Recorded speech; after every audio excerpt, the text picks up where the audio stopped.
នេះជាផ្ទះមួយដែលមានពន្លឺធម្មជាតិចូលដល់គ្រប់ជ្រុង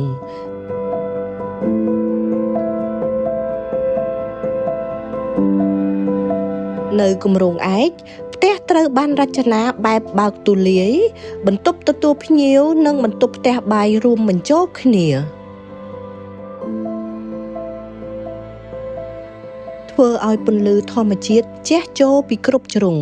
នៅទីតាំងណាក៏ដោយក៏ទទួលបានពន្លឺធម្មជាតិ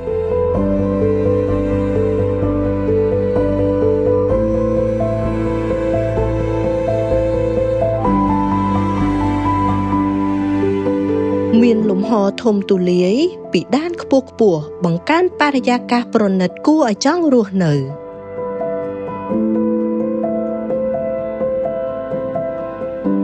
គ្មានជញ្ជាំងបិទបាំងធ្វើឲ្យគ្មានគម្លាតក្នុងគ្រួសារទំនាក់ទំនងកាន់តែជិតស្និទ្ធ